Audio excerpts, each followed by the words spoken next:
حضرت آدم علیہ السلام کا ذریعہ معاش کیا تھا؟ ناظرین، اسی تفسیر عزیزی میں ہے کہ سب سے اول کپڑا بننے کا کام حضرت آدم علیہ السلام نے کیا اور بعد میں آپ کھیتی باڑی کے کام میں مشغول رہے۔ تفسیر مذکور میں اسی مقام پر ہے کہ حضرت آدم علیہ السلام نے کنویں کا پانی کبھی نہیں پیا، بلکہ آپ ہمیشہ بارش کا پانی پیا کرتے تھے۔ سب سے پہلے آدم علیہ السلام نے چاندی سے روپے اور سونے سے اشرفیاں بنائیں۔ سورۃ البقرہ کی آیت ہے، پھر سیکھ لیے آدم نے اپنے رب سے کچھ کلمے تو اللہ تعالیٰ ان پر رجوع برحمت ہوا، بے شک وہی بہت توبہ قبول کرنے والا بے حد رحم فرمانے والا ہے۔ جب زمین پر تشریف لائے تو حضرت آدم علیہ السلام ہندوستان کے علاقہ سراندیپ کے پہاڑ پر اترے اور حضرت حوا علیہ السلام جدہ کے مقام پہ۔ توبہ قبول ہونے کے بعد دونوں کی ملاقات عرفات کے مقام پر ہوئی۔ دونوں نے ایک دوسرے کو پہچانا، اسی لیے اس میدان کو عرفات کہتے ہیں، یعنی پہچاننے کی جگہ۔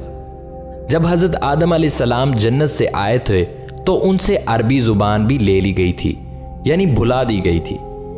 اتنے روز تک سریانی زبان میں کلام فرمایا، توبہ قبول ہونے کے بعد عربی زبان پھر سے عطا ہوئی۔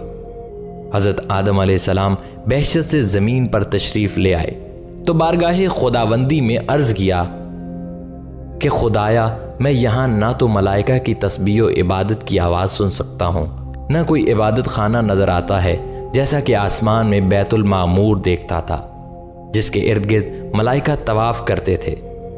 اس پر اللہ پاک کا حکم آیا کہ جاؤ، جہاں پر ہم نشان بتائیں وہاں پر کعبہ بیت اللہ بنا دو، اس کی طرف نماز بھی ادا کر لو۔ حضرت جبریل علیہ السلام ان کی رہبری کے لیے ان کے ساتھ چل پڑے اور انہیں اس مقام پر لے آئے جہاں سے زمین بنی تھی، یعنی جس جگہ جھاگ بنی تھی، اور پھر وہی جھاگ پھیل کر پوری زمین بنی۔ حضرت جبریل علیہ السلام نے اپنا پر مار کر 7ویں زمین تک بنیاد رکھ دی، جس کو ملائکہ نے 5 پہاڑوں کے پتھروں سے بھرا، جن میں کوہ طور، کوہ لبنان، کوہ جودی، کوہ طور زیتا اور کوہ ہرا شامل ہیں۔ بنیاد بھرنے کے بعد نشان کے لیے چاروں طرف کی دیواریں بھی اٹھا دیں۔ اس طرف حضرت آدم علیہ السلام نماز بھی پڑھتے رہے اور طواف بھی کرتے رہے۔ طوفان نوح تک کعبہ اسی حالت میں رہا۔ طوفان کے وقت وہ عمارت آسمان پر اٹھا لی گئی اور وہ جگہ ایک اور اونچے ٹیلے کی صورت میں رہ گئی، مگر لوگ پھر بھی برکت کے لیے یہاں آتے تھے اور آ کر دعائیں مانگتے تھے۔ پھر حضرت ابراہیم علیہ السلام کے زمانے تک کعبہ اسی حالت میں رہا۔ جب حضرت اسماعیل علیہ السلام اور حضرت ہاجرہ علیہ السلام یہاں آ کر رہے اور یہاں کچھ آبادی ہو گئی تو حضرت ہاجرہ کے انتقال کے بعد حضرت ابراہیم علیہ السلام کو حکم ہوا کہ حضرت اسماعیل کو ساتھ لے کر خانہ کعبہ کی عمارت تعمیر کریں۔ اس کی نشاندہی اس طرح کی گئی کہ ایک بادل کا ٹکڑا بھیجا گیا تاکہ اس کے سائے سے کعبہ کی حد مقرر کی جائے۔ حضرت جبریل علیہ السلام نے اس سائے کی مدد سے خط کھینچا اور حضرت ابراہیم علیہ السلام نے اس خط پر اس قدر کھدائی کی کہ بنیاد آدم علیہ السلام نمودار ہو گئی، پھر اس پر عمارت بنائی۔ اس طرح خانہ کعبہ کی عمارت مستطیل کی شکل میں بنی۔ حضرت ابراہیم علیہ السلام نے خانہ کعبہ کے اندر ایک تغارسہ بنایا تاکہ کعبے کے لیے جو نذرانے اور تحفے آئیں وہ اس میں رکھے جا سکیں۔ اس کے دروازے 2 تھے، ایک داخل ہونے کے لیے اور ایک نکلنے کے لیے۔ کعبہ بنانے والے حضرت ابراہیم علیہ السلام تھے اور ان کو گارا اور پتھر اٹھا کے دینے والے حضرت اسماعیل علیہ السلام تھے۔ بعد میں اس عمارت میں کچھ تبدیلیاں بھی کی گئیں۔ اس کی اونچائی مزید بڑھائی گئی، دروازہ بھی 2 کی بجائے 1 کیا گیا۔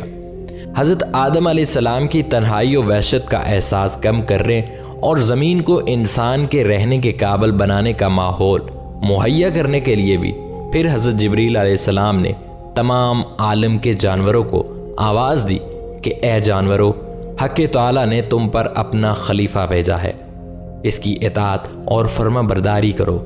دریائی جانوروں نے سر اٹھا کر اطاعت ظاہر کی اور خشکی کے جانور آپ کے آس پاس جمع ہو گئے۔ آدم علیہ السلام ان پر ہاتھ پھیرنے لگے، جس جانور پر ان کا ہاتھ پہنچ گیا وہ پالتو بن گئے، جیسے گھوڑا، اونٹ، بکری، کتا، بلی، وغیرہ، اور جس پر آپ کا ہاتھ نہ پہنچا وہ جنگلی وحشی رہا، جیسے ہرن، شیر اور دیگر جانور۔ روایات میں آیا ہے کہ حضرت حوا 20 یا 40 مرتبہ حضرت آدم علیہ السلام سے حاملہ ہوئیں۔ ہر حمل میں 2 بچے پیدا ہوئے، ایک مذکر اور ایک مؤنث۔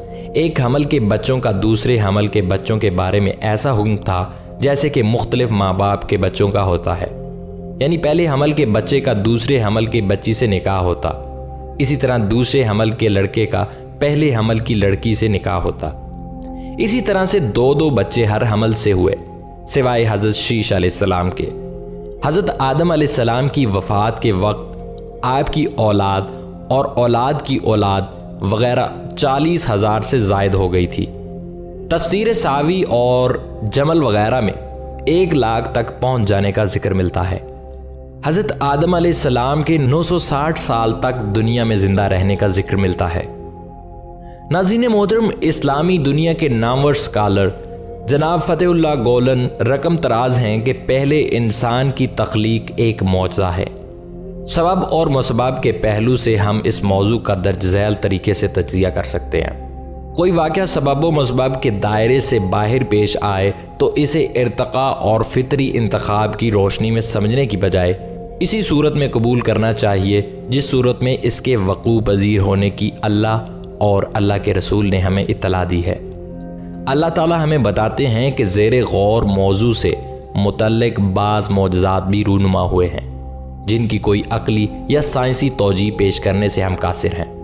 چنانچہ اللہ تعالیٰ نے حضرت آدم علیہ السلام کو بغیر ماں باپ کے اور حضرت عیسیٰ علیہ السلام کو بغیر باپ کے معجزانہ طور پر پیدا فرمایا، جس سے ثابت ہوتا ہے کہ اگر اللہ تعالیٰ چاہیں تو کسی بھی جاندار کو بغیر باپ یا بغیر ماں یا بغیر ماں باپ کے پیدا فرما سکتے ہیں۔ ایسے مواقع پر اسباب کی کڑیاں نہیں ملائی جا سکتی۔ قرآن کریم سورۃ العنکبوت میں چیلنج کرتے ہوئے کہتا ہے، کہہ دو کہ دنیا میں چلو پھرو اور دیکھو کہ اس نے کس طرح خلقت کو پہلی دفعہ پیدا کیا ہے، کیونکہ عدم سے تخلیق کرنے کی کوئی سائنسی توجیہ ممکن نہیں۔ ناظرین محترم، اب تک ہم نے قدیم افکار و نظریات کی روشنی میں حالات و واقعات کا جائزہ پیش کیا ہے۔ ذرائع ابلاغ کی وسعت و ہمہ گیری نے بہت سے نئے رخ آشکار کر دیے ہیں۔ ضرورت زمانہ حال کے سکا اسکالرز کے خیالات کے تناظر میں صورت احوال کو سمجھنے کی بھی ہے۔ ہماری نئی نسلیں افکار قدیم و جدید کا تقابل و موازنہ کرتے ہوئے بہت سے سوالات کے تسلی بخش جواب چاہتی ہیں۔ یہ سلسلہ ابھی جاری ہے۔ مزید احوال جاننے کے لیے ہماری آئندہ ویڈیو کا انتظار کیجیے۔ اس دلچسپ سلسلے سے لمحہ بلمحہ آگاہ رہنے کے لیے ہمارے اس چینل کو سبسکرائب کرتے ہوئے بیل آئیکن کو ضرور دبا دیں۔ ہماری اگلی ویڈیو آنے تک اپنا اور اپنے پیاروں کا ڈھیر سارا خیال رکھیے گا۔ اللہ نگہباں۔